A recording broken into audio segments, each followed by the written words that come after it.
moment. How will we be remembered? Look at the opportunities before us. This election really isn't about the left versus the right. It's about we, the people, choosing our government and the choice between freedom versus tyranny.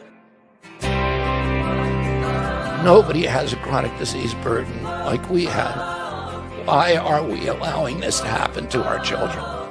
Ultimately, the only thing that will save our country is if we choose to love our kids more than we hate each other.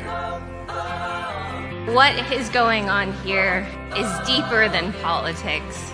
It is deeply spiritual. We are being called to rise above the hatred and the fear and the evil. We need to remember above and beyond that we must love our neighbors, that we must treat other people as we hope to be treated. You want to be a rebel? You want to be a hippie? You want to stick it to the man? Show up on your college campus and try calling yourself a conservative. America is going to reach heights that it has never seen before. The future is going to be amazing!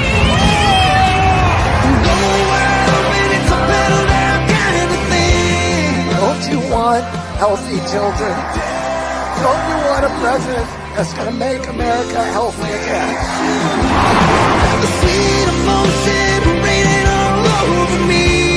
I come to you today as a former Democrat. I will be a first-time Trump voter tonight.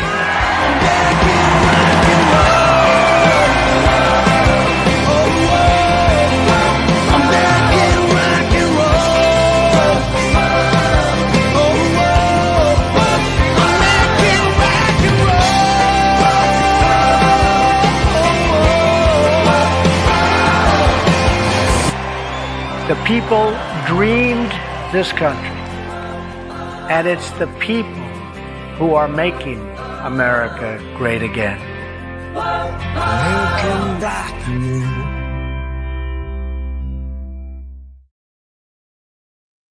Good evening, friends. It's good to be with you on this Wednesday night here as we wrap up the month of May and head into my favorite time of year, which is summer.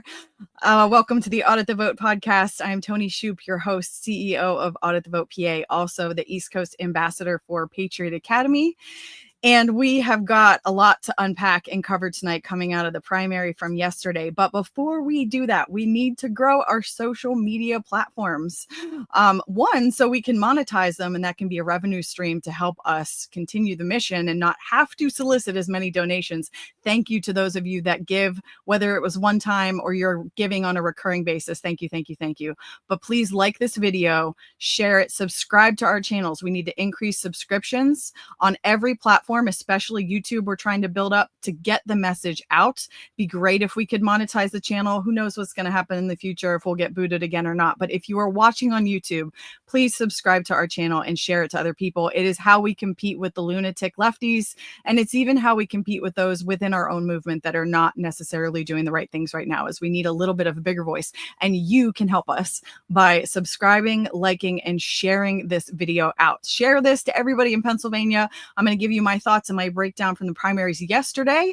I did spend my first time actually physically working in a polling location as a clerk. I feel like I've observed every other part of the process. I've greeted outside. I've watched mail-in ballots be counted in 3 different counties. And yesterday I finally actually worked as a clerk. So I got to see from the inside what that was like. And it was quite an experience. Thank you to all the poll workers who took the time out of their schedule to do that. It is a long day, like really long day. You have to be there at 6:30 in the morning before the polls open. It's a slow day during primaries, unfortunately, that we got to figure out how to fix, but it's a slow day. And so there's a lot. Just by the end of the day, you're kind of like, oh my gosh, we made it. We made it. And the polls close at 8. You help the judge of elections wrap everything up, and you don't get home till 9 at night from like 6 in the morning. It's a long day. So thank you to everybody that serves. And I would encourage you out there, if you haven't, to please get involved, because if you haven't noticed, you go to vote on election day, more than likely the people sitting behind the table are in the last quarter of their life.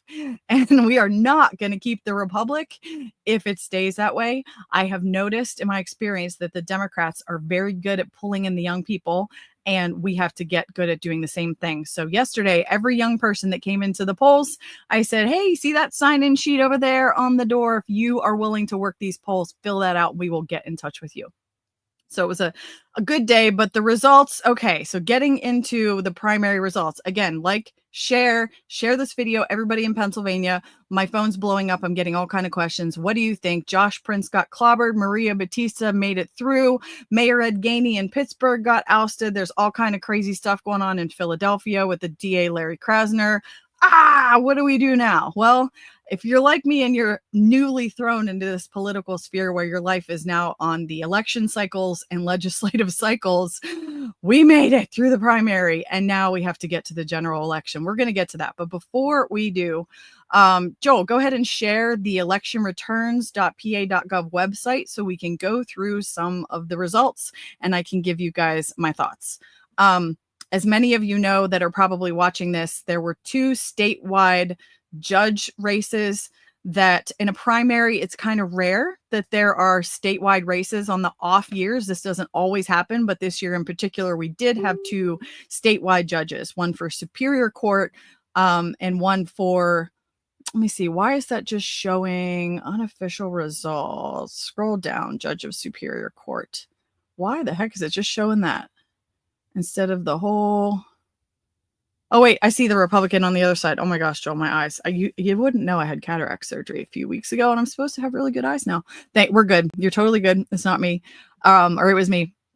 The blue being the Democrat and the red being the Republican. Superior Court, we had Maria Batista against Anne-Marie Wheatcraft. Anne-Marie Wheatcraft, I honestly don't know very much about, but she was the endorsed candidate picked by the Pennsylvania GOP that many of us would argue is largely establishment. And this was a win that the grassroots, I think we did send a good message. I'm glad that Maria got over the finish line. I think it sends a message to the grassroots or to the PA GOP and says, no, you don't pick our candidates for us and tell us who we're going to support. The grassroots pick. And so I don't think that yesterday was a total loss just because the other seat, the Commonwealth Court, which is a big deal, we did not get Josh Prince over the finish line. And he lost by a pretty big margin to Matt Wolford, who neither candidate was really out much. I didn't hear a whole lot about either of them. I do know, if you've been following us in the show here at Audit the Vote, when Josh Prince filed the lawsuit in favor of election integrity against Cambria County, we just were able to go all in because he truly showed that he does support elections. He knows that something went horribly awry in 2020. I've never heard either of the endorsed candidates by the PA GOP say anything about the election. In fairness, I've never met them or interacted with them, but there is that. So I was disappointed that Josh showed up where he did. And there's been things going around. How could this have happened? It's strange that we got one and not the other, but maybe it's not so strange because I'm starting to understand elections. Believe it or not, some people just go in and vote top of the ticket. The first person they see, if they don't recognize a name or they're not recommended to vote for a certain person by someone they trust, either a friend or a family member, then they just click the top of the ticket. So it looks to me, if we're not going crazy conspiracy theory route, if we're not thinking that there was manipulation within the machines or they stuffed mail ballots or all the other things that we know are possible, but we don't have evidence 24 hours later to yet show. If we're going with elections are as fair as they can be and they're honest, it looks like Republicans just went in and clicked the top. Batista, Wolford, boom, done. And I don't necessarily know how to change that, but I think we have to work on educating our voters better so that doesn't happen as much and we get the people's choice. Because I just don't think that Matt Wolford represents who the people really want, especially with a turnout. Our turnout was abysmal, statewide around 20%. Although that is unfortunately normal for a primary. And so something that we would really like to work on with all the other grassroots groups, I was on the phone again today with Brandon Strock from Walkaway, is changing hearts and minds and educating voters, getting people to understand you've got to turn out in the primaries. Last week, of course, we interviewed Joey Lynn. If you didn't see last week's episode, go watch it. Joey Lynn Maceras from Texas was able to oust a woke city councilman by tripling the turnout in her primary, just in her own little, basically backyard, her own little district. I don't know how many voters, but probably not a ton. They worked their fannies off and they went from a 4% turnout. So when you're feeling bad, Pennsylvania, at least we got more than 4% turnout. I don't know that any of our counties or areas were quite that bad. Went from 4% to 12% turnout. And, in Pennsylvania, if we just increase a little bit, I would love, can you imagine 30 to 35% turnout in a primary? Like the difference that would make would be enormous. And I don't know exactly how we do it. I don't have a step-by-step plan, but I'm sure as heck going to start working on it. I know it starts with education and educating the voters on what's at stake and getting people paying attention, which is why you need to share this video, like, share, and subscribe to our podcast. Tell your friends about it and say, hey, this crazy lady in Pennsylvania in her shed started about 5 years ago just talking to us. And now here we are listening to her every Wednesday night for what's going on. Give us the 411 on election integrity in Pennsylvania. Looking at my notes so I don't miss anything. Oh, so here's a win, something to celebrate on the election integrity side. Audit the Vote did work with PA Fair Elections and other groups that wanted to recruit judge of elections. So the other race that's on this ballot that is important is the head honcho, we'll call them, at the polling location on election day. So I'm a newly awoken patriot in March of 2020. Sometime between there and September, I did start meeting people that were telling me, you have to go be judge of elections. Are you a judge? And I was like, do I need a black robe for that or a law degree? Because I don't have either one. And I still don't know why we call it that. I know Georgia, they're called poll managers. I think that makes so much more sense. But either way, they're the judge of elections. And I think that's mostly because everything falls on them if a decision has to be made of whether or not to allow someone to vote or how to vote. If there's any issues, the judge ultimately is the decision maker, the person, the boss. We were calling her boss lady. She was she was a Democrat. Great. The poll I worked, Democrat judge of elections, but she did a wonderful job. Lots of integrity, dotted her I's, crossed her T's, could not have done a better job. And see, that's where we get back to trusting the results. When there's both parties working together as hard as they can, reconciling all the ballots at the end of the night, making sure that we don't have more ballots than voters who showed up or vice versa. We're not missing something. And by the way, we checked throughout the day, every couple of hours, all of us that were working.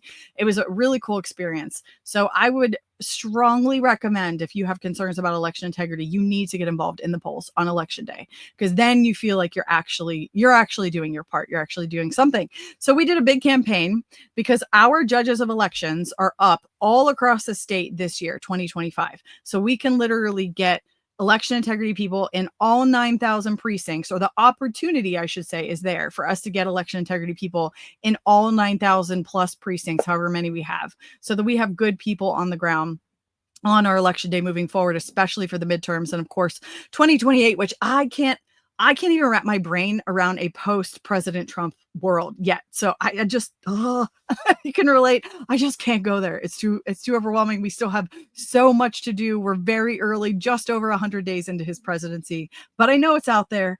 And I think we have an idea of who the Democrats are going to put up, which I think is going to be our lovely governor here in the state of Pennsylvania, Josh Shapiro. So that's going to be a good time for me. Ooh. All that to say, thank you to those who voted yesterday, who worked the polls, and also to report, here was my news. We recruited newly judge of elections across 18 of our 67 counties. We did an email drip campaign. So if you're not on our email list, go to our website, auditthevotepa.com, and sign up to be on our email list and check it out, because Vico has redone it. We have a whole new redesigned website. We're trying to make it more user-friendly, easier to see our findings in terms of what we found in a chronological order, and then also to put resources on there to equip patriots that want to get involved in election integrity. How can you make a difference, and how can you get involved? So, judge of election, thank you. If you ran for judge of elections, congratulations to those that won, that will be on the ballot in November, or some were majority inspector. There was an inspector and a judge. They are basically, the judge is the boss, the inspector is second in command. And in a perfect world, you have one from each party in each of those positions. And so we're working in November. I think we still have time to do write-ins or do more campaigns, especially in some of the more vulnerable areas where we have seen issues in the past. So now we shift our focus to congratulations, everybody that got on the ballot.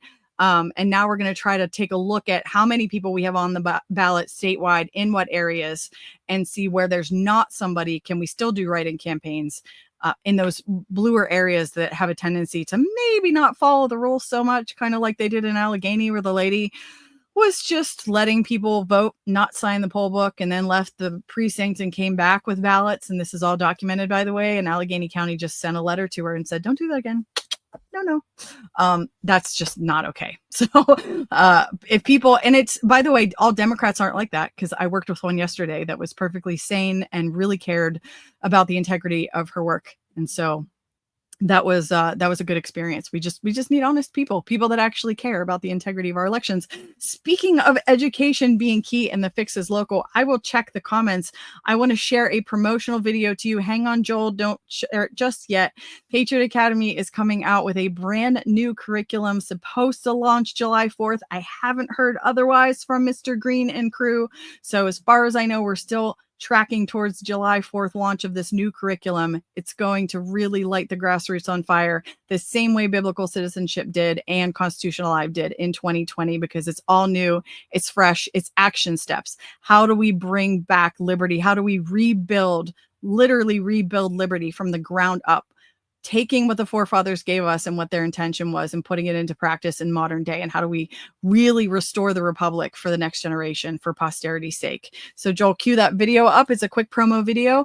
Hopefully I don't get edited out. You can see a familiar face in there in the preview. Don't know what the end is going to look like, so we'll see. But it's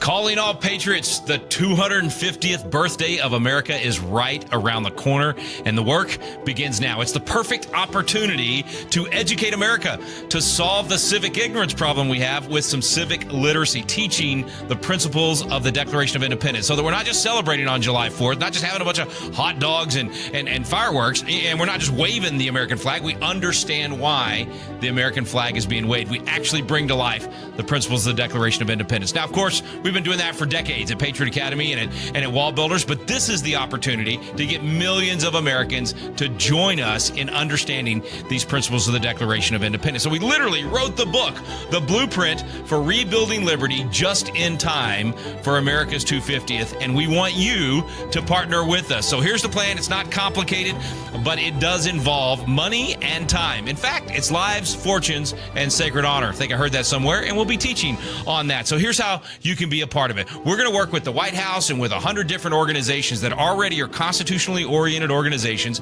and they already have people in the field. And we're going to put 5 million people through the Rebuild Liberty course so that they understand the Declaration of Independence and the Constitution. In other words, we're going to do what Ronald Reagan told us to do in his farewell address in 1989. January of 1989, he warned of an eradication of the American memory that would lead to an erosion of the American spirit. And that's what happened. So we're going to restore the American memory, and we're going to restore that American spirit doing exactly what he said to do, which is civic ritual. And the 250th gives us the perfect opportunity for that civic ritual. Now, we need 5 million informed patriots and 100,000 Constitution coaches to make this happen. That may sound like a lot, but we've already put 1 million people through these Constitution courses, and we already have 30,000 Constitution coaches. So with your help, with 100 organizations, with your donation, and with your organization stepping in to deploy this through your organization, we can make this happen. We can rebuild liberty across the fruited plain. Join us at Patriot Academy. Go to patriotacademy.com and help us rebuild liberty just in time for the 250th.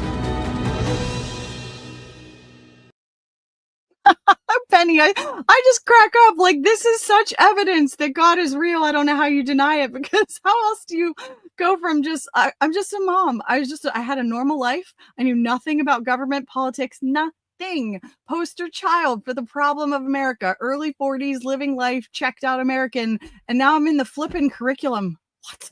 This is insane. It's an honor. Hopefully I don't get edited out in the actual curriculum, because we had a blast filming that live, and Rick was giving me a hard time afterwards because the first question he asked me was just, I wasn't expecting, a little bit butchered, and we got a good kick out of it. We had fun. So we'll see what it looks like. July 4th launch. Keep an eye out for my next class. We're in the middle right now, wrapping up Foundations of Freedom. That's been really good.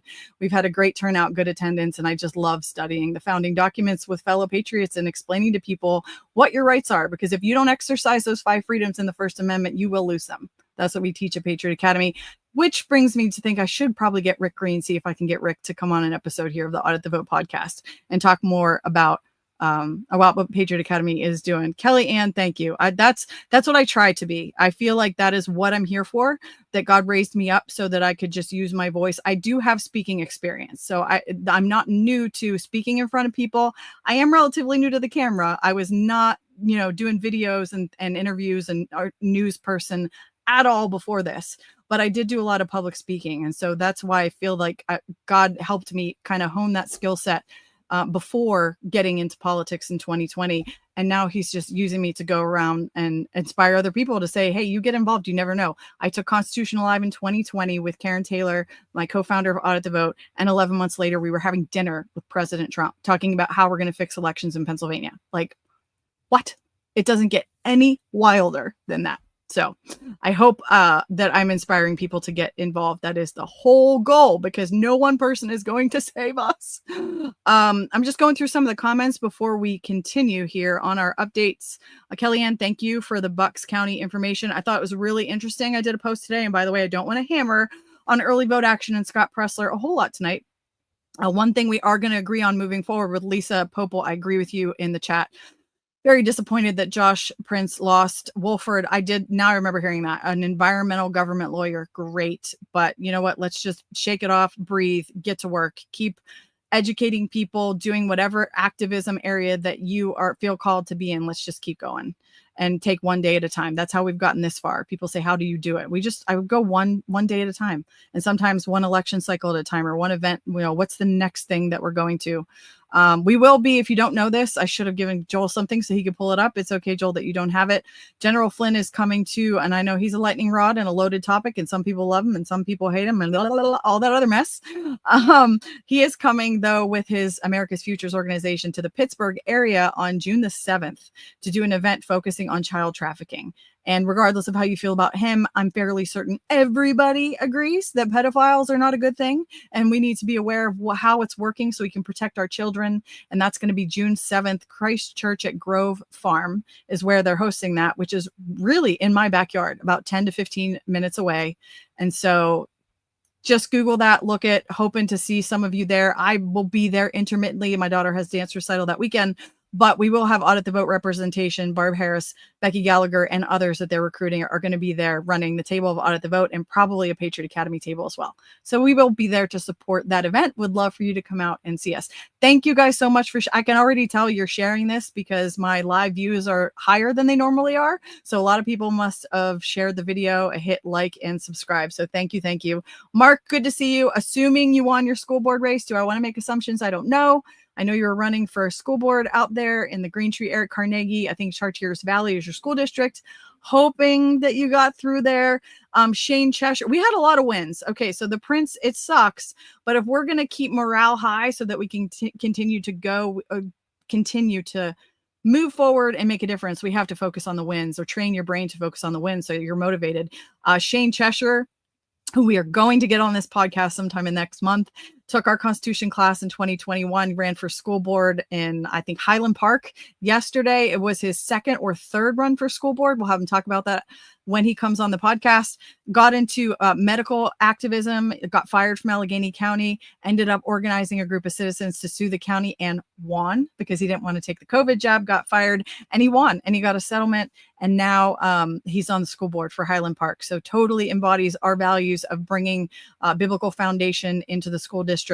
And that's going to be a huge win. So we had a ton of wins across the board, and I think we need to focus on those. I'm assuming he did win. Yes. So Mark, you're going to be a position in the general. So now we got to shift. What do we do now? We got to shift our focus to November and get more educated. That is my biggest takeaway from yesterday. And Barb, thank you for watching. My poll mate, the minority inspector yesterday that I sat next to, and we had a great time working the polls yesterday. Exhausted, by the way, at the end of the day, completely exhausted.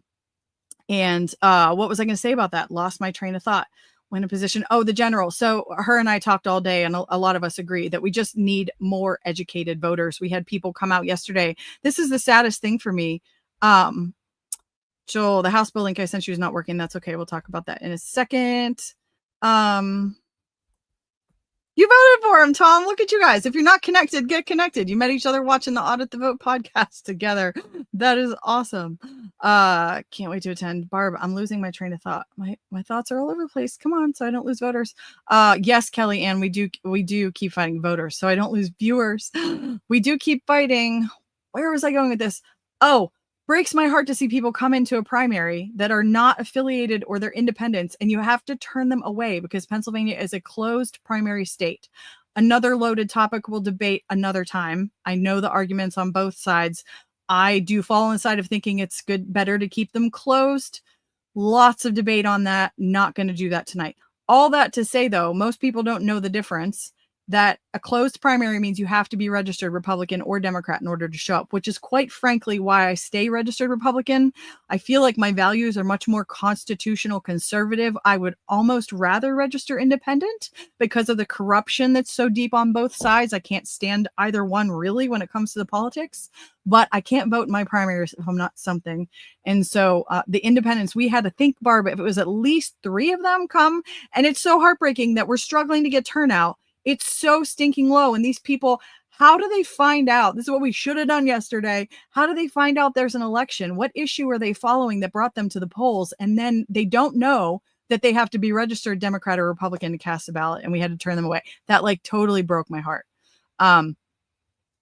So we have to get those people educated for November. So what do? We got to start outreach. We got to hit fairs and everything throughout the summer to let people know about November. There is an election. And one thing that we do align, thankfully, that early vote action is pushing. So Scott Pressler and I won't beat each other's throat. Oh, he doesn't care. He's just ignoring me. But I won't be pounding on him all summer, as I'm very thankful that he's pushing people to vote no on the retention races in the Supreme Court on November. So everything we just saw in the primary, school boards, city councils, township supervisors. I know there were Montgomery and Philadelphia and one other county had a ballot measure question. I don't know how that turned out. We'll have to do some research. And if you're not following us on your social media platform of choice, do that, because as soon as we get the results, we'll be putting that stuff out there. There was a lot of stuff on this, and it was difficult to find information on candidates. That was one of the biggest complaints I heard from people on the ground, is that I couldn't get a hold of my school board guy.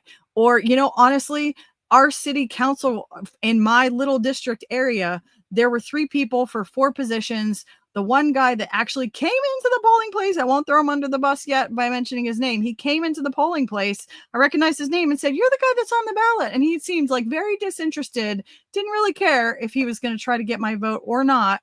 Thought, well, that's a little odd that you don't, you're not friendly and you're on the ballot for city council. Are you that confident that you're going to win? But whatever. We got to find out what's on, who these people are now that made it through the primary. What is at stake in November?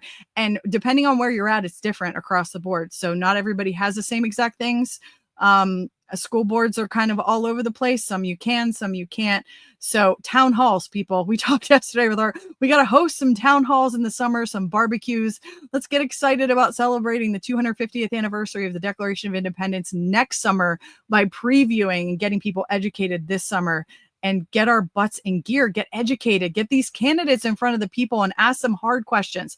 What I want to know from a school board, this is all I want to know from a school board. I will vote for you if you are against men in the women's bathroom or boys going in the girls' bathroom, and you are against men playing in women's sports. Or can we those are my 2 big things. How did you feel about masking kids? Did you think they should have been forced masked back when COVID was happening? And did you think they should have continued to stay locked down?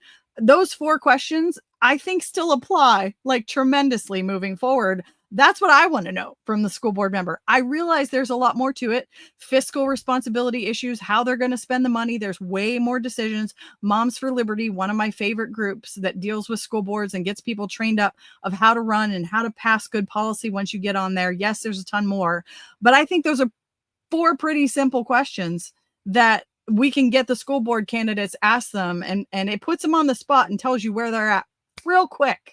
So we need to do that before November. I know that I'm going to be working in my local area. Kelly, good to see you. Kelly Stedge, 100% this, Tony. Kelly is one of my people. She ran a write-in campaign, texted me and said, "You inspired me to do this." Kelly, that makes to quote our favorite friend.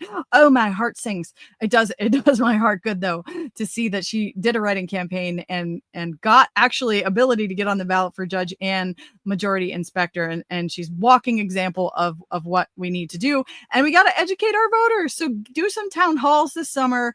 Host a Patriot Academy class, do something. PatriotAcademy.com, sign up to be a host. It's free. You get access to all the curriculum, and have a barbecue or a fire outside and do one of their classes and get your community educated and involved. It is no longer time to sit on the sidelines.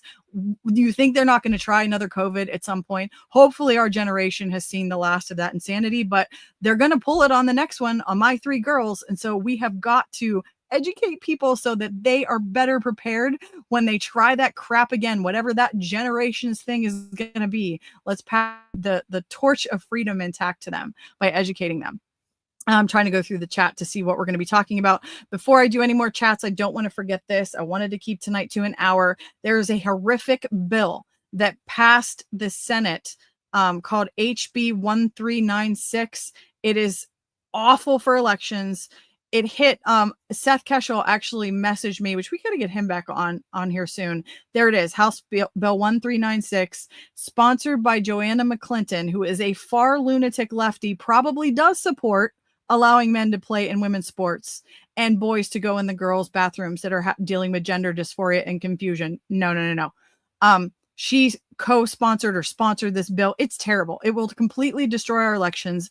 It passed the House because the Democrats have a 1-seat majority in the Pennsylvania House right now. 1-seat majority, which means you and I have to stay super vigilant to make sure nothing slides through the cracks. Because how they do this is how this works, is it'll pass the House, it'll hit the Senate, and then they'll try to start negotiating. And the Senate will go, well, maybe if we can get some voter ID, or maybe if we can ban drop boxes, or maybe if we can do something good, we'll negotiate.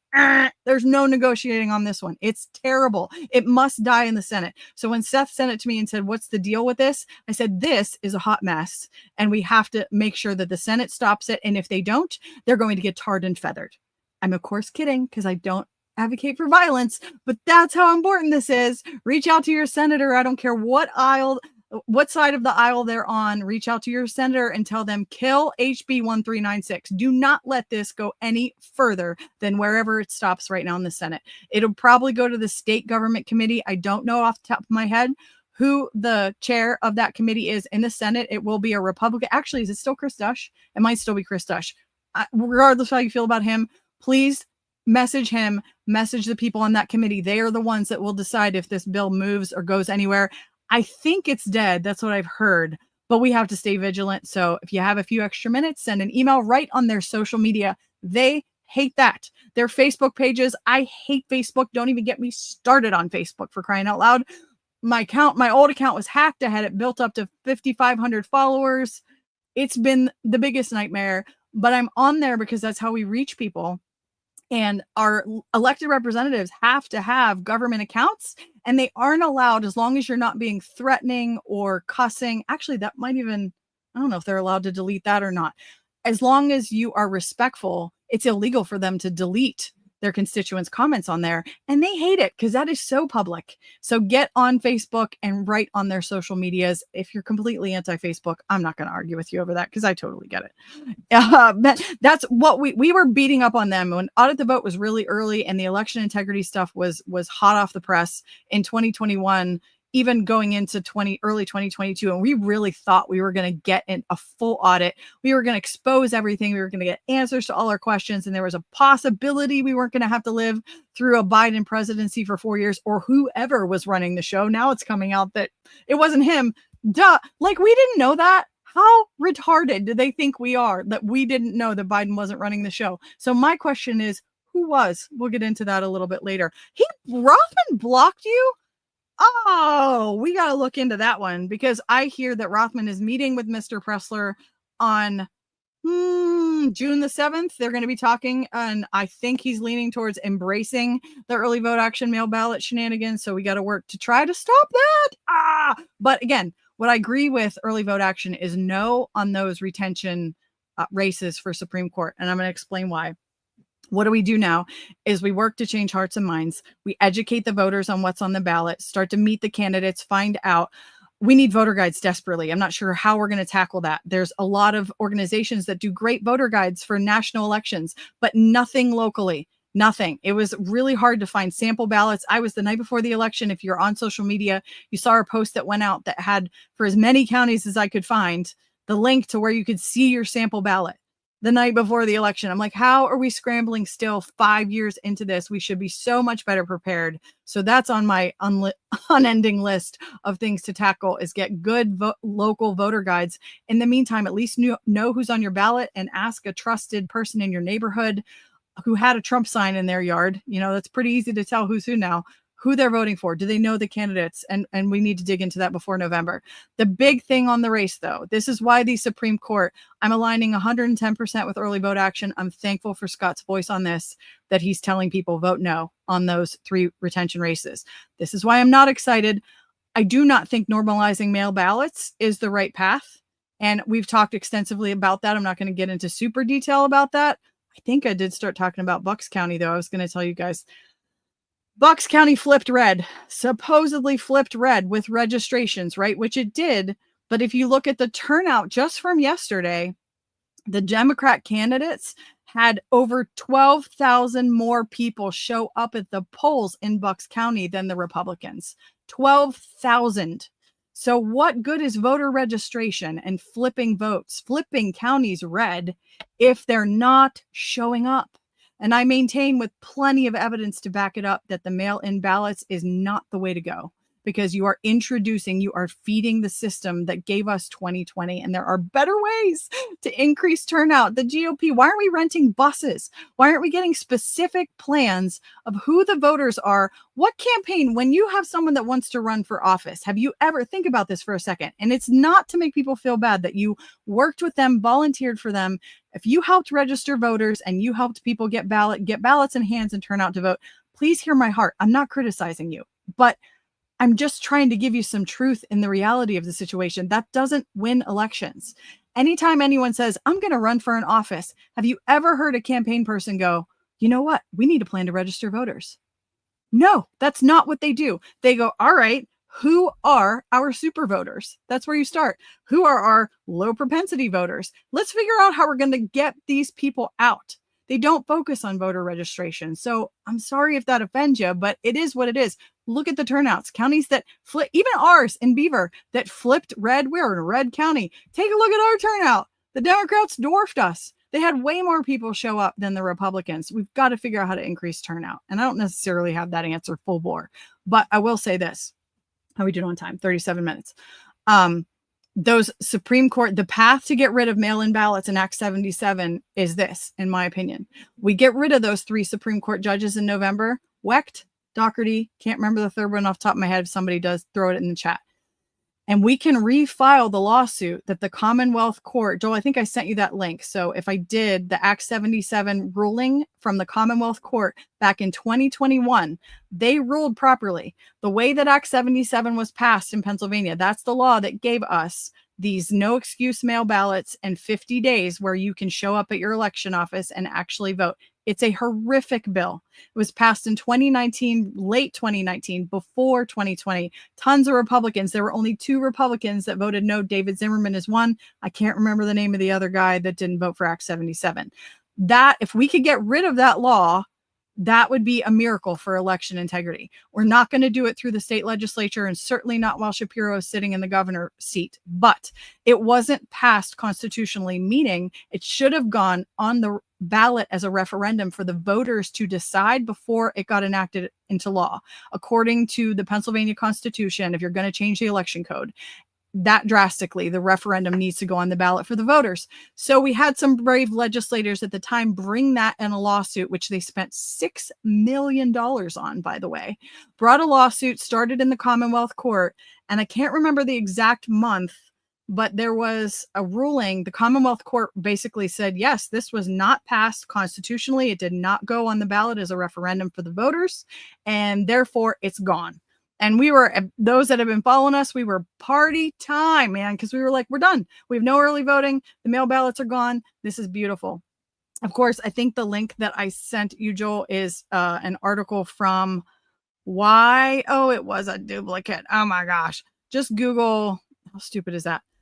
I might have put it on the wrong link. Google Commonwealth Court rules against Act 77, and it'll pull up a link because I just wanted the dates and to show people. The path to this is Governor Wolf appealed it instantly. Of course, heaven forbid we just let the Constitution speak or the judges on the Commonwealth Court. He appealed it to the Pennsylvania Supreme Court. And of course, it was then overturned by none other than the 3 judges who are up for retention.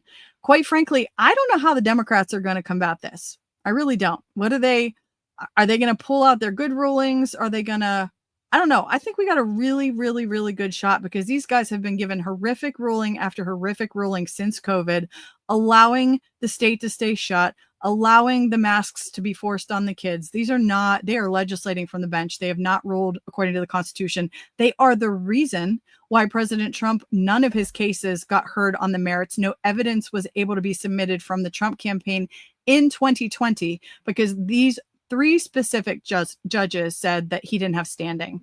So they have just been doing really, really bad things left and right. And if we get rid of them and we elect new Supreme Court judges, which, by the way, we lost the Supreme Court in Pennsylvania back in 2015 when these 3 guys took the bench, which is why 10 years later, here we are, we can get rid of them. Let's get some newbies back in there that know the Constitution. That's a good question, by the way, for judge candidates. What can you name the 5 freedoms in the First Amendment?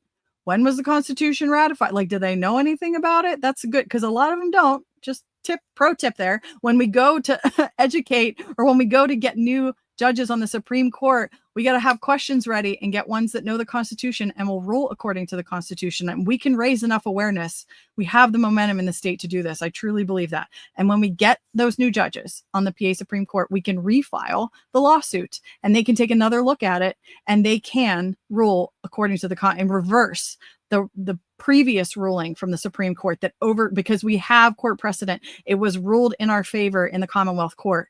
And so they can change the ruling. We can refile the lawsuit. And if that happens, boom, baby. Act 77 gone. No excuse mail-in ballots gone. 50 days of early voting gone. Back to sanity in our elections. And that is the path that Audit the Vote is going to take and advocate for moving forward. To get rid of Act 77, we are not going to normalize the use of mail ballots. That doesn't mean at the same time that I'm telling you that if you go out of town or you're dealing with an illness or let's see, all the normal reasons why we had absentee voting, I'm not saying don't do it. Make a plan. Of course, if you know you're going on vacation for a primary election, especially, yes, make sure you get a mail ballot and vote. I would recommend taking it into the election office so you're not trusting the mail because stuff gets lost in the mail all the time. Vote, take it to your election office. I'm not saying we don't use them ever. Or I even had someone today, I think on Audit the Vote say, you know, I had family that forgot about the election and they didn't vote. And if they had gotten a mail-in ballot, maybe they would have voted.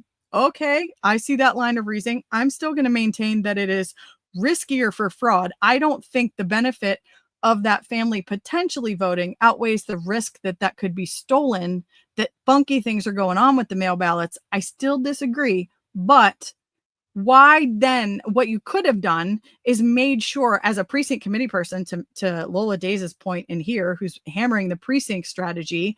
Yeah, if you're a committee person, you need to make sure that you're turning out your precinct area, which is typically, at least in my case, about 500 households, getting out the vote in your area. And so, yeah, if you know people aren't going to be around on election day or they're iffy, then help them. Make sure you get their vote in. But I don't think it needs to be the blanket strategy across the board. We're just going to embrace it big time, put mail-in ballots in every low propensity voter's hands, push that, because the trend has shown us in the data, which we're going to analyze the primary to and see what happened here. The trend is Republicans that are voting by mail are not voting for the Republican candidate. It's happened race after race after race. The only one that it was different in was Trump in 2024. Without Trump on the ticket, that is a losing strategy. That's what all the data shows all the way back to 2020. Just look at how many Republicans requested, returned, and then how many votes the Republican candidate got. And every time the Democrat gets more votes than Democrat ballots that came back, Republicans get less votes than Republican that came back. So when they're not even voting that way, whether it's fraud, which is possible, or It's propaganda from USAID money that is now hyper targeting those low propensity voters, knowing they can flip them. Regardless, it's not working. The only time it worked was Trump. And I would argue that that's a darn miracle. And we also put out data to show that it wasn't the early voting or the mail ballots that even gave him the flipping victory. It was the turnout and the people that worked to stop them from stealing it. So I won't get on that soapbox tonight. Joel, I guess he wasn't able to Google the Act 77. I might not have even stuck that in the chat for you. Sorry about that, buddy. And that's okay. But Google that. Act 77, Commonwealth Court ruling, and you will see that... I did give you the wrong one. Totally did. Copy and pasted the wrong one. You will see what I'm talking about in terms of being able to refile that lawsuit and shooting down Act 77, regardless of how the 2026 governor race goes. So if Josh Shapiro gets reelected and we don't take back the House, boom, we can still get rid of Act 77, not normalizing mail-in ballots in the process. I'm going to check the chat and see the last thing. I think I talked pretty good. If anybody has questions about the election, let me check the chat. And we're going to end on Bongino and Kash Patel, because I'm also, my inbox is blowing up on that. And by the way, too, I'm getting better and more organized. I'm so sorry if you sent me an email and I did not get back to you yet. I'm working on that. What I'm going to try to do is compile those questions throughout the week that I don't get back to and address them on the podcast. So that's how I know kind of what to talk about, is I'm getting emails at people asking about Dan Bongino and Kash Patel. Why is nothing happening? Holy crap, that Epstein killed himself. Really? Are we really going to believe that? We're going to play that and talk about that. But let me go back and make sure that I've answered everybody. Yeah, right, Mark? No boys and girls sports. No taxes, property taxes. Mark, I know Mark Dodson that's in the chat fought his butt off to eliminate property taxes in Pennsylvania years ago, way before I was active. And I think Carrie Benninghoff is the one that killed that, who is still a House rep, by the way, still in there. Great. You know why? Because primaries. We're not taking advantage of the primaries. That is our chance as patriots to mobilize and get rid of the people that are not representing us. Primaries. And again, I don't know how we fix this. I just know it needs fixed, and we need to get together and figure out how to fix it. So people are talking about 100 on the school board questions, Nikki, right? Like that's all I want to know, man. Like, do you support boys in the girls' bathroom and men and women's sports? Just blanket. I want that answer. And that's real easy. Ours right in a D mayor on an R ticket and the BOE says it counts. That is actually, Kelly. Yes, that can happen. How's if we can't vote outside? You can do, so I know this because my family, I grew up in a JFK Democrat household. My mom was a registered Democrat. She lived with us for 5 years before she passed away, and she voted by mail for the reasons that you're supposed to, because she couldn't physically get to the polls. And so when she got her Democrat ballot, she wrote in, she did not want to vote for the Democrat candidates. So she wrote in, we looked at the sample Republican. She decided how she wanted to vote, and she wrote them in on her Democrat primary ballot. And as long as you fill in the bubble, here's the kicker, which hopefully the poll workers will know, you have to fill in the bubble next to the write-in and write the name in. And that is totally legit and can be done. So it sounds like they did that. Ours wrote in a D mayor on the R ticket. That to us, of course, is backwards because that's not the side we're on, but you can do it that way. Yes, Penny, it was difficult, it was difficult across the board. Precinct strategy off the top of my head is probably the best way to fix that, is just to get involved in your local party. Although I do know that the party's jacked up all over the state in multiple places. There's counties that it's just a hot mess. I get it. I just think it's community. We figure out a way to build community, barbecues, gatherings. That's why I'm a big proponent. That's why I work for Patriot Academy, because those courses give you something that you can gather together with like-minded people, or just even gather together with people and start a discussion. Building community, I think, is how we do this. I think so. I've heard Josh Prince is thinking about running as an independent. And I mean, we're basically, I'm not saying one way or the other. I wish I voted for Josh, obviously went hardcore and even did a bunch of videos thinking we were gonna social media was gonna get the word out and he was gonna vote, people were gonna vote that way, and that's not really how it turned out. If he runs as an independent, I mean, it's going to give it to the Democrat, which Wolford isn't a whole lot better. I don't really have a strong opinion on that one way or the other. I know, Linda, right? So the independents that showed up at our poll, what we did is educated them and encouraged them to consider picking a party so that they could vote in the primaries. We just educated them on that and let them know that we're a closed primary state. And since we are, and I just shared my personal story, like, well, I don't know if probably weren't allowed to do but I was sharing it with our poll workers. Actually, I did not share that with voters because you're not allowed to do that. But when the voters left, I told my fellow poll workers, I think, Barb, correct me if I'm wrong, if you're still watching, that I registered Republican. I fought very hard when I got involved after 2020 about changing to independent after seeing the corruption, but I stayed Republican so I could vote in the primary. So that's what you can do when they come into the poll. Of course, it's today. And but if you, and in our case, if you remember who they were, if you were behind the desk and we're writing down names, this is education key. The fix being local, judge of elections, working the polls. I got the job of writing down the voter's name as they came in. The voter has to give you their name because they have to sign the poll book. And then there's supposed to be a clerk that's actually keeping a numbered list of who is showing up.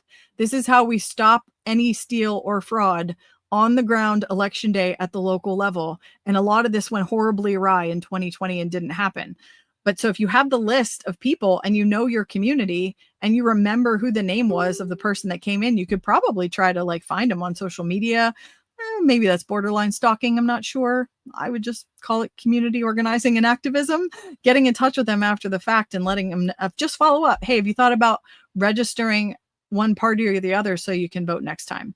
We have to get more aggressive, maybe aggressive, because I hate to think of myself as aggressive, outspoken in this area to educate people. Let's see. What else am I looking at? Thank you for emailing your senators. Joel, cue up the video so we can start looking at this Epstein Kash stuff, because I am as shocked. Lisa, can you guess how much the leftist? Don't start it yet. Wait. Can you guess how much the leftist speaker makes per year? I know they do pretty well. She's a House rep. She's making six figures. I don't know if she's at 150. I mean, just shoot me if she's at 200, but I know that as a House rep coming in, you get a six-figure salary, I believe. So that's fun. Linda, yes. Remember when the Trib had articles about the candidates in their local Star Weekly paper? The problem is all of by the way, my Democrat judge of elections said this yesterday, admitted when people came in that were frustrated that they couldn't find information, that our local papers are no longer unbiased. They are all left-leaning. There is no local paper you can get anymore that will tell you who the candidates are and just facts, straight facts. I think social media has pretty much taken that role over. And again, town halls and getting involved are the answer. Democrat PA Speaker Joanna McClinton makes a salary of $171,000 a year. Let that sink in for a second, folks. She's getting almost $200,000 a year to push her leftist, lunatic, progressive policies in the state of Pennsylvania. Holy crap, Lisa. All right. Let me see. Tabitha, hi there. Yes, Kelly is correct. If the Supreme Court judge says, even if we vote no, they're still stuck there till 2027. But if you vote no on retention, it pushes it back to an election cycle. They have to go out and campaign, and we can boot them that way.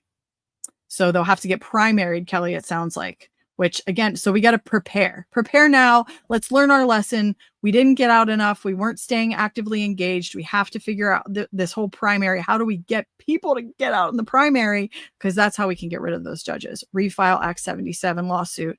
And that's if something doesn't happen. There's obviously activist ways. We could do that through the legislature. Shapiro's never going to sign it to get rid of Act 77. So that's a lost cause in my view. I think this is our best path. Liberty Line, YouTube did not send you a reminder. Well, that stinks. Yep, we're not going to pound Pressler. I've did plenty of that today on social media. We're not going to do that tonight because I get it. There's people working hard that have had good experiences with him, think he's doing good work. Let's just leave that alone for right now. Nikki, my email is tony@auditthevotepa.com. If that's who you were asking for. I love this chat. Keep blowing it up. This is awesome. We're going to end up going over an hour, Joel. That's okay. So I can get through all of these comments. Yes, we did, Barb. We did educate them. We need to follow up. No, hoping they remember. We have to go through that book you have because you have the Barb was a minority inspector. The minority inspector, by the way, takes the numbered list of voters home and has to keep it for 2 years. So Barb literally has the list of everybody's name of who showed up at the polls. And part of our strategy is we have to go through that and get connected with those people because those are our super voters. Those are the ones that cared enough to come out. Now, the independents, we didn't write their names down. I should have. Note to self for next time. The independent, Elaine, good to see you, girl. The independent caucus is considering a write-in for Josh in the general. I just don't have a strong, I'm not going to say do it, don't do it. That's technically going to, I think it would basically give it to the Democrat, although argument could be made that Wolford is Democrat light. So what's the difference? Might be worth a shot. Again, I'm not going to speak to that or give a strong opinion one way or the other. And okay. Kash Patel. Is anybody else like fuming about Kash Patel? And because my inbox is blowing up. And Dan Bongino saying that Epstein killed himself. It's legit. They have all the evidence. Joel, you can roll the clip. Oh, look at that. The chat can show up on screen. Huh. Like, share, subscribe, hit the bell if you haven't already. Thank you. You guys have clearly shared this. Either that or people are just paying better attention because we just had an election yesterday. Yeah, Joel, pull that up and we'll start going through this. People don't believe it. Well, I mean, listen, they have a right to their opinion, but as someone who has worked as a public defender, as a prosecutor, who's been in that prison system, who's been in the Metropolitan Detention Center, who's been in segregated housing, you know a suicide when you see one, and that's what that was. He killed himself. You want me to? I've seen the whole file. He killed himself. I know it's hard work, but you promoted Stephen Jensen. Anybody else feel like you just got punched in the gut? Epstein didn't get. Okay, now I will answer these. You guys are still throwing questions, which is good. I'll answer those, but I'm inundated with this. For those losing their minds about this, is where I'm holding out hope. Okay, I don't know what to think. Quite frankly, I'm a little confused. I loved Kash before all of this. I'm starting to wonder about Kash. I'm still holding on to hope that Bongino. I've seen the theories on, what if his wife and daughter what if they threatened him, that they'd go after his wife and daughter. He went into this. This is my experience. My husband has been watching Dan Bongino for ages. I really like Dan. Dan is like a much smaller version of Trump. He left a very lucrative career that he worked very hard to build with his podcast and all his other stuff to take a government job, not be able to speak out and have to deal with this trash that he's dealing with. That couldn't have been an easy decision. I don't think he's easily compromised. And I think because of his experience in the Secret Service that he had before, he had to have known what he was up against. He had to have taken measures to protect his wife and daughter before he went in there. He knew what he was doing. And I don't think the guy is easily compromised. And I'm just holding out some hope that something's going on that's in our favor. I started thinking today, he does look stressed, doesn't he, Barb? He looks wigged out. A lot of people are saying, "Ooh, look at his body language. He's lying." Nah, you're not going to sell me on that yet. I'm willing to take a breath and have some faith first in Jesus that he is guiding these decisions by these people, but that Bongino's character is stronger than that. And is it possible he killed himself? Well, I'm just saying, if I were him, that's what I'd have done. He was about to be outed to the world. Now, let's wait and see with the evidence. I am very frustrated that we do not have the client list yet, or I just want to see who was paying them. That's all I want to know. Who was paying? This is pretty simple. I know they are saying that they can't release the victims. They want to protect the victims, and that's why they're having to hold on to all this stuff, and that's great. But why can't you just tell us who his clients were?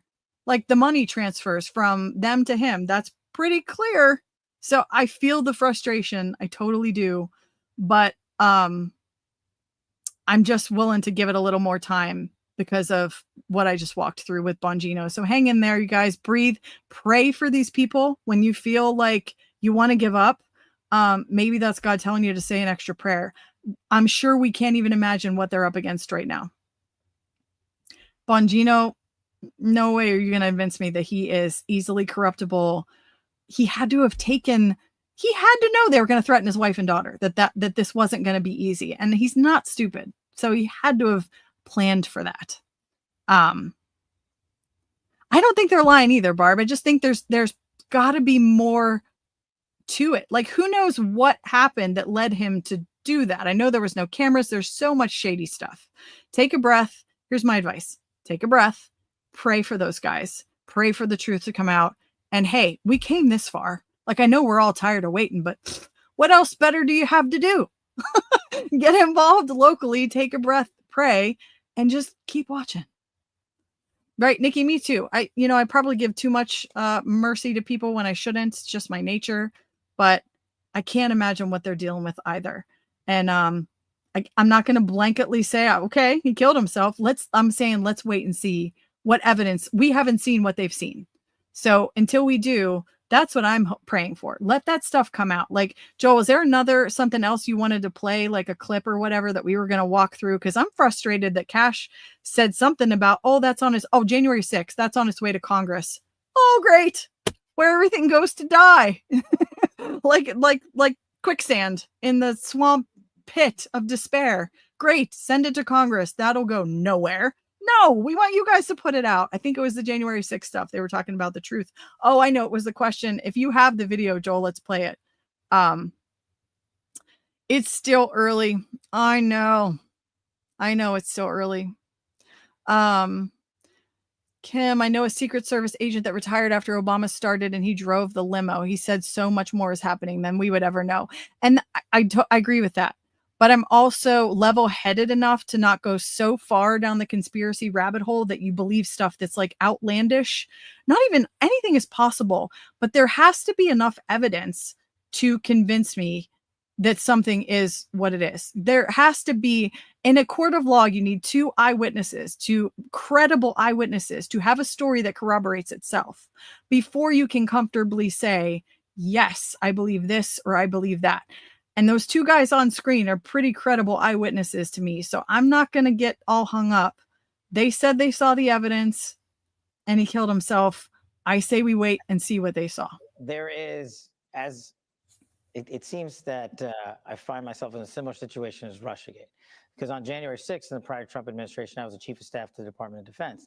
And I spent 4 years and a minor fortune litigating the truth because people politicized what actually happened on January 6th.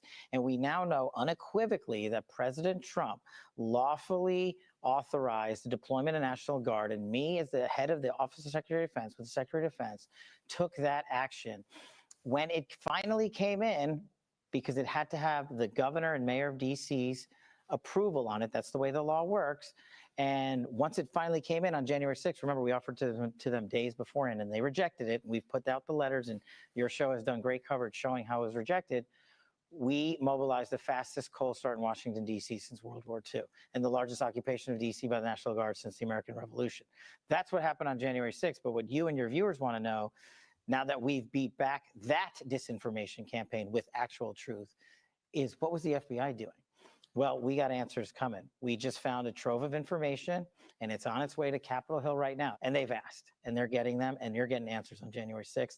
You're getting answers on what sourcing was utilized, what money was utilized, how many assets were utilized, who made those decisions. You're getting it. We can only control the FBI, but you're getting it from the FBI. But it's going to Congress. FBI agents undercover egging people on. Like I said, that answer is coming. And it's on its way to Congress. So frustrating. I saw it. I saw the portfolio of information. We dug far and wide to find it. And I'm pretty sure now we have a conclusive, definitive answer. But you and the public are going to have it. You're going to see it in writing over to Capitol Hill. But I just want to be sure we're clear, having been an agent and a police officer. There is a difference between an agent, I know you know this, I don't mean to sound ridiculous. an agent, meaning a trained GS 1811 federal agent, and a source or an asset, there's a difference. So when you see the material, which I promise you is coming, again, I'm not asking you to trust us. I know it's coming because I saw it yesterday.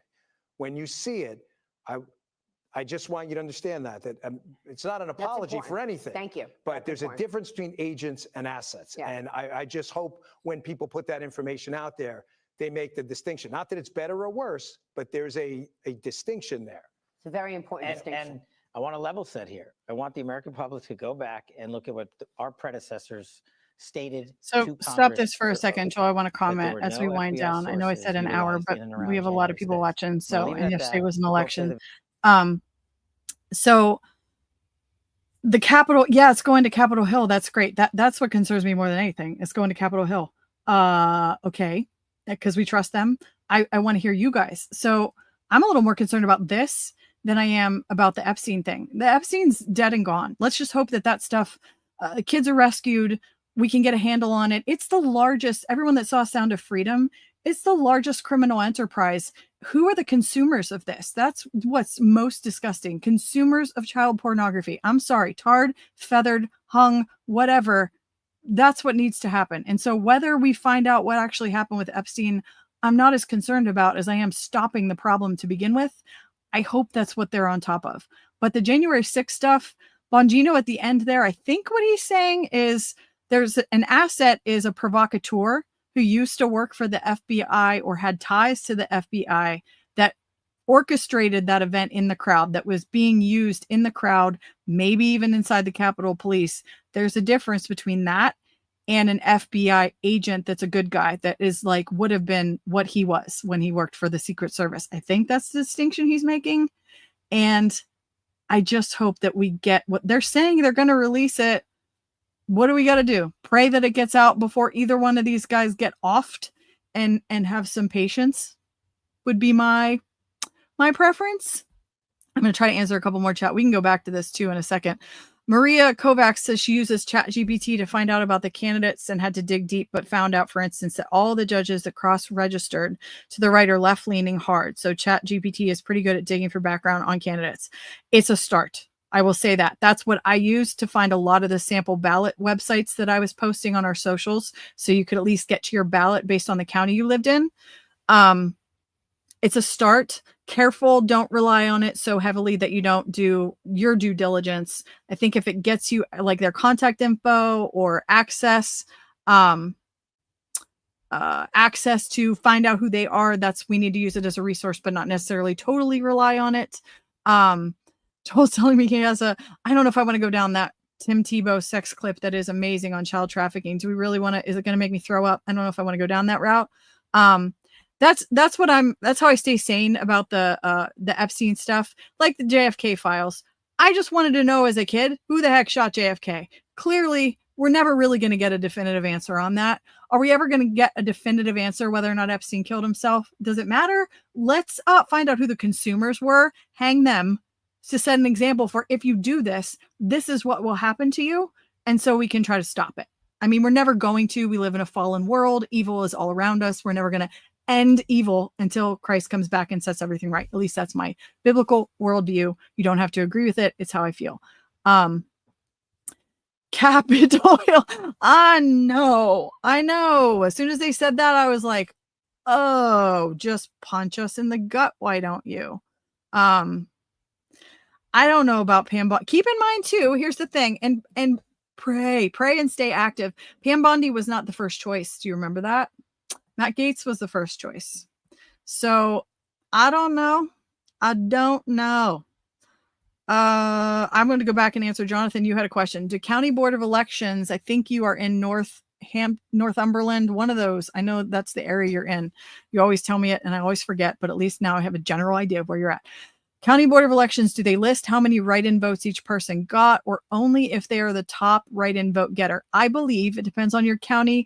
I believe that the write-in votes are on the tapes that get printed out from the voting machines. At least that's what I saw in Beaver last night. I think, Barb, you can correct me if I'm in the chat. There is a way to see who they wrote in. I think every county is probably a little bit different. And the best thing you can do is call your Board of Elections and ask them. if they're going to post it. I didn't see it on the website for when we were looking at like your local results, by the way, will be on your county website. They won't be on the Pennsylvania. Maybe you can get to them from there, but I couldn't get to them from there today. I've gotten used to going to Allegheny, Beaver, Butler, Washington on their individual websites to see these real local races, how many votes there were, mail-ins, all that stuff. So go to your county website, look there. If you don't see it, then my recommendation is to call your Board of Elections and ask. I would think, because in Beaver, that's where we see, can't remember now if it says who they wrote in or just how many write-ins there were. Certainly there has to be a way to get to that. And I would say call your county Board of Elections and then let us know what they say so we can share it with other people.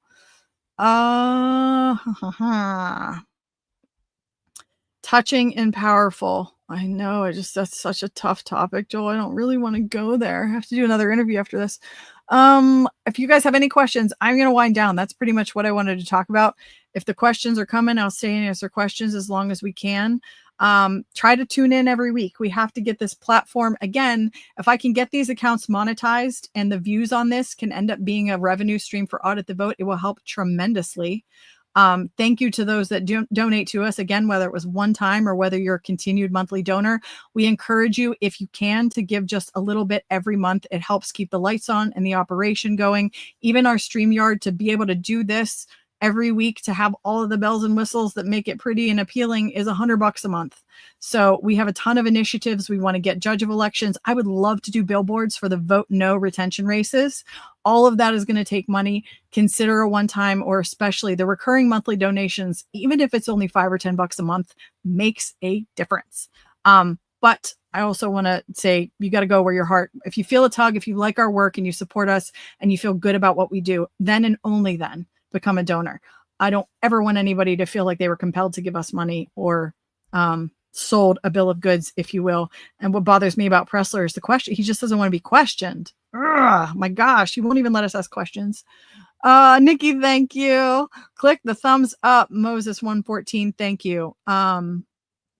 Ciaran, thank you for this. Ciaran is the new secretary for the Pennsylvania Patriot Coalition that we handed over. Sam Faddis, myself, Pam Denlinger, Bill Allen, and Jeff Kerr handed it over to Ken Lang, Gary Heasley, Brian Fultonovich, and Ciaran, who is in Lancaster County. She says both write-in and number of votes are listed on the site. So I'm assuming that's for Lancaster, but every county is different. Hopefully it's there. I would think it would have to be. Results weren't listed yet, Jonathan. It should list those out. You got people write you in for school board and you want to see the results. Certainly. Now keep in mind right now, they are reconciling. So not as huge of an issue at the primary, or at least there's not as much attention on it as there is for like a big general election, but they have the counties will certify the election. They have 20 days. That's their deadline, is 20 days to actually certify. So now if you had provisional ballots or people surrendered their mail-ins, all of that stuff, our county election workers are working very hard right now, going through everything and reconcile, making sure that everybody that voted, there is one piece of paper that was cast for each voter, and that is it. And that again is the problem from 2020, which I will beat the drum forever. If I can ever get in front of Josh Shapiro and bring this to light and ask him questions, your Sure system showed on February 1st of 2021 that there were more than 120,000 ballots cast compared to the turnout of voters, and that went unanswered. You stiff-armed every question we had in the courts. We still don't know how it happened, and yet they want us to buy the lie that Biden won Pennsylvania in 2020. Never going to convince me until you show me the receipts. And they have manipulated the data now, so if you go back and look, their data is now matching everything. Guess what? It didn't at the time, and we have it. So stick it where the sun doesn't shine and answer some questions. I don't know, Nikki. That's a good question. I know Charles is in Beaver County. He's a good egg. Works hard on election integrity stuff, and collaborates with PA Fair Elections quite a bit. I don't know about the relation, but that's a good question. I think that's everything. If we've got a funny video. Linda is saying, let me continue. Yes, they will. Barb is saying they will after it is certified. So 20 days, again, is the deadline. Now, they might finish sooner in a primary that has incredibly low turnout. They might finish the reconciliation process a little bit quicker and they could certify before 20 days, but 20 days is their deadline. And so there's a lot of stuff that goes on after election day. If you work the polls like us and you came home like, oh my gosh, I was so tired. The election workers that work at your county courthouse are still working, not like election day, probably 12, 14-hour days, maybe in some cases as they are, but they're still working to reconcile. A lot of stuff happens. And I would just want to keep you aware of that, because again, that's where things went awry in 2020. I didn't know that. I didn't know there was a whole process from the first Tuesday in November to get you to the end of January where you inaugurate the president. There is a very specific process to keep us from inaugurating an illegitimate president. And we were just totally ignorant to all of that. And I still don't, when I'm paying attention during a presidential year, I know it really well. I still don't know it as well as I should, but just keep that in mind that it's not necessarily over. In a lot of cases, we have a new House rep from Luzerne County, Jamie Walsh, who made it by the skin of his teeth. They fought for weeks and weeks afterwards. It came down to just a few. I don't know if it was write-ins. I can't remember. Kelly, you might know if it was provisionals. It was a scuffle. He won by like less than 10 votes. And it was this process of reconciliation that they were battling back and forth, whether or not to count provisionals. It's crazy. So we have to stay on things locally and understand what's going on in our backyard. Joel says he has a funny video. I think I got all the questions answered.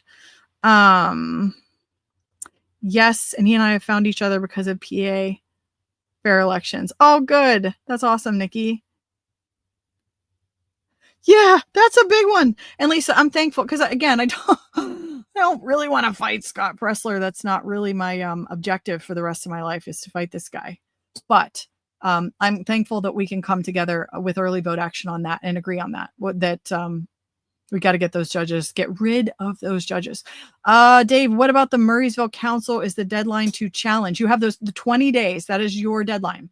So after Election Day, you've got 20 days to file lawsuits. I think there's other deadlines if you want to file for recounts.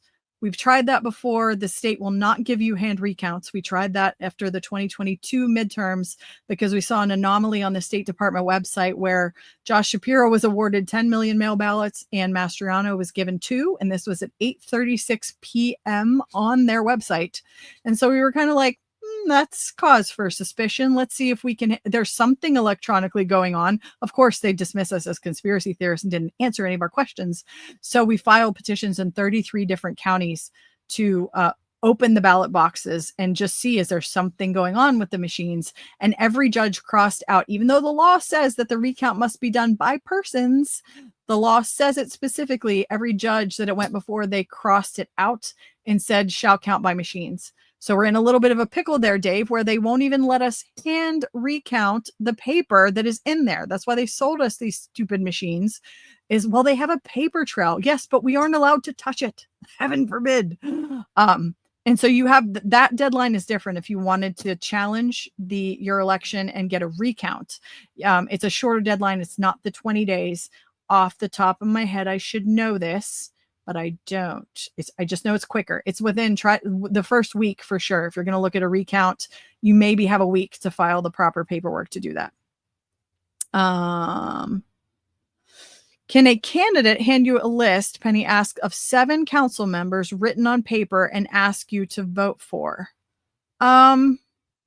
I don't see why not. There's just electioneering. They can't do it inside a polling location. They have to be standing outside at least 10 feet from the door. The only polling location that a candidate is allowed in on election day is their own to vote. Otherwise, they are not allowed inside polling places.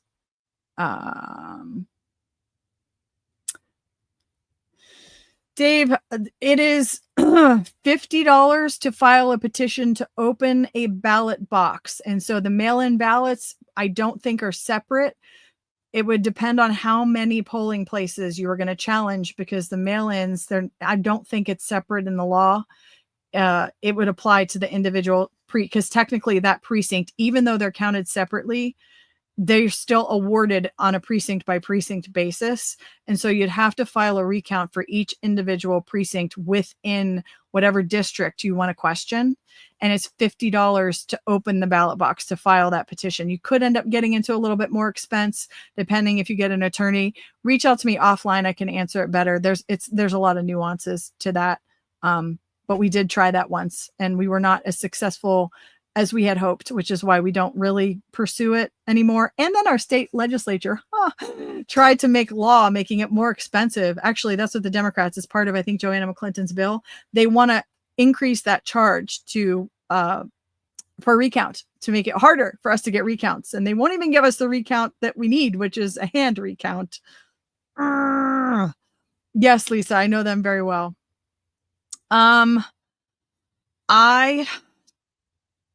Reach out to me. I don't want to answer it publicly because I think they're great patriots and they fight really hard. I've had an experience I'd be happy to talk about privately. I don't want to throw them under the bus. They're good patriots. Their heart's in the right place and they mean well. We're all learning. I give people a ton of grace and we're all learning. Leah is she is blunt force trauma, rock solid. Like she'll just bite your head off and she'll ask questions later and she don't care one way or the other. I'm more of a patient, changing hearts and minds, wanting to at least take my time. We have very different styles and we've butted heads over some things based on our different styles, but I respect what they've done. The fact they put their necks out there and they're still fighting. They're not quitting and they deserve a lot of credit for that. So I will give them that. Brother Victoria, when you go buy a new car, you get a receipt, not I bought a car sticker. I voted sticker. I know. We could debate this stuff for days, you guys, for days. The battle is before us. It is at the local level. It's getting involved. Let's this summer just get on the ground. Precinct project, knock doors, gather with your neighborhood, host barbecues, town halls, find out who the candidates. Once they certify the election, it's going to take 20 days. So I would say early to mid-June, then we'll be able to see who officially is going to be on the November ballot. And we need to start contacting those people and finding out what they stand for, who they are. So we're not scrambling the week before the election. We know to vote no on the judges. We know probably who we're going to vote for, Superior and Commonwealth Court. But what about all those other little races that matter? Let's dig deep this summer into those and figure out who we're going to vote for. Get the word out in your community. And then, 2026 midterms are going to be here. Dear God, I can't even think about it. Midterms are going to be here before we know it. Penny says, our candidates stand in front of the doors and lean against buildings beside door to hand you cards. I couldn't even get to the door, so I held out my hands and they all bombarded me. There is no 10 feet rule there. Well, you could have. So Penny, if you wanted to be a stickler, you could have told the judge of elections. And the judge of elections, if they followed the law, they would have gone outside and said, you need to stand 10 feet from the door. Get back. And, how much grace do you give people? Because one year I was giving out cards one of these years in the winter. Would it have been the winter? It must have been a November election. So it was freezing cold and we were standing closer to the door than we should have been. But that's because somebody had a space heater and we were freezing. And so, but somebody could have blown the whistle on us. And if the judge came out and said move, we would have had to move. That is the law. And so there's that. Yes, I know John Marietta, Hillbilly John. He won his primary, I heard, for the Recorder of Deeds in Fayette County. I heard he won his primary. John is a good man. He's a good man. Hillbilly John. Oh, I love Hillbilly John. Nikki, she got her shovel ready. Good. I can't believe there's still so many people watching me, just listening to me ramble. Does anyone else have any questions that we'll give it 2 seconds. Joel will close with a funny video. They were all at the door. Yes, Nikki, you could have said, you guys have to stand 10 feet from the door, especially if the weather was nice and you felt like you shouldn't feel like you're getting jumped on. Like that's the reason it's 10 feet from the door. So you could have, but if they don't answer you, that's the judge of elections. Again, why those positions are so important. They're the boss. They are the head honcho and they are the boss at the polling location. Here, let me say this before and there's more people watching. Joel, what the heck? Let me say this. We have to learn our side, and I hate sides, has to learn how to communicate our values, what we stand for and why in way better than we're currently doing. This is one of my pet peeves is we had so our judge of elections yesterday, Democrat. wonderful girl, worked her butt off, honest as all get out. No way was something getting through that girl. She worked hard. We had a voter come in who we know and started yelling at her after he put his ballot in the machine and said, "You need to hand count the paper. We need to get rid of these machines." Now, you all know that's where I stand, like 100%. Pointing and yelling at the judge of elections, though, like she can control it right then and there when you have no clue what side she's on, not effective. And we had been conversing with her, and we knew she was a Democrat, but she's not crazy far lefty. We had a lot of common ground. She was about my age. I felt really good about the relationship I was building with her. And that's how you influence people, by the way. You just love on them, ask them questions, get to know them a little bit, find common ground. You can't convince them to come on your side of anything until you find some common ground.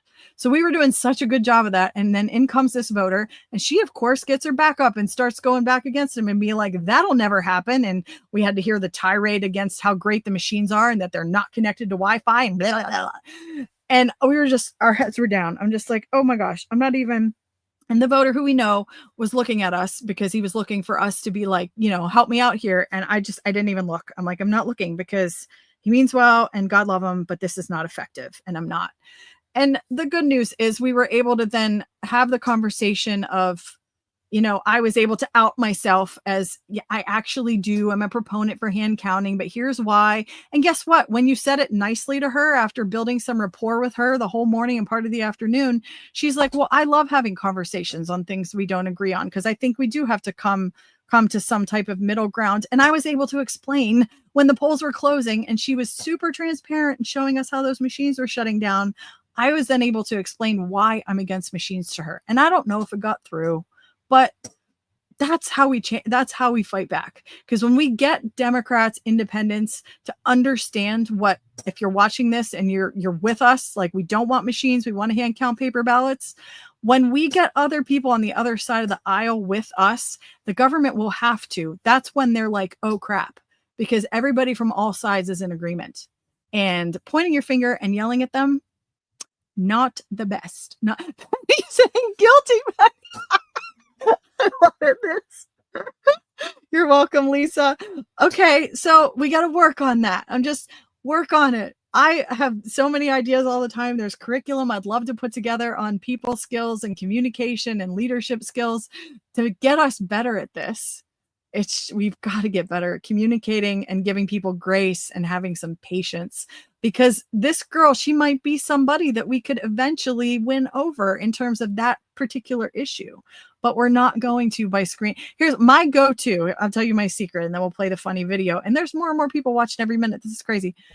I ask questions. Don't fight the urge to talk and yell and get your point across, because that's not going to convince them. What's going to convince them is you win them over. They have to like you first. So start asking them questions about themselves. Just get them talking and seek to find common ground with those you don't agree with. Ask questions, find some common ground. And then eventually you'll be able to have a much more effective conversation. There, I'm giving you all my secrets.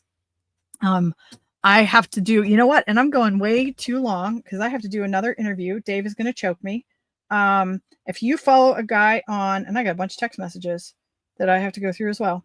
If you follow a guy on YouTube, Dave Sisti, he has a podcast called God's News in the News. I don't know if we're going to be live, but I got to hop off because I promised him, he's in Wisconsin. He's an hour or two behind me. And I promised him that I would go on his podcast. So Liberty Line, yes, like and share. Thank you guys for tuning in. It is so good to see the viewership go up. We've got to get our message out. Continue to share our stuff. Follow us on social media. Like stuff. Share it. Don't be afraid to ask me a hard question. You can ask me a hard question anytime you want to. Somebody in our social media today is saying, if I could get you to meet with Scott Presler, would you? Heck yeah, I would love to. That's adding to my frustration, is that I've been blocked and he doesn't seem to want to talk this through with anybody or answer any questions. So yes, you can ask me anything you want, anytime. I know, Penny. Take a breath, girl. Take a breath and go read a book called How to Win Friends and Influence People by Dale Carnegie. I've read it multiple times in the last 20 years. My oldest daughter started it last summer. We're going to go through it this summer for sure. She only got through the first couple of chapters. It will change your life. You will become more effective.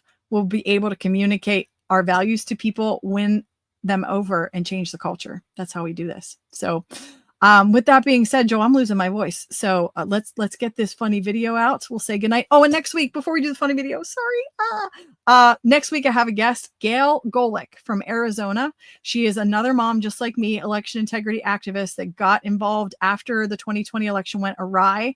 And she's done a lot of great work in the state of Arizona. And she's agreed to come on the show next week. And we're going to learn all about what they're doing. What's their plan in Arizona? I know they have a new governor running, it looks like. Andy Biggs, I think, is his name. I've seen good, I've seen bad, I've seen ugly. We're going to find out what's going on in the ground in Arizona from Gail Golick next week. So with that, Joel, go ahead and roll this video. I will zip it. I fell asleep at a meeting in Saudi Arabia. Fake news.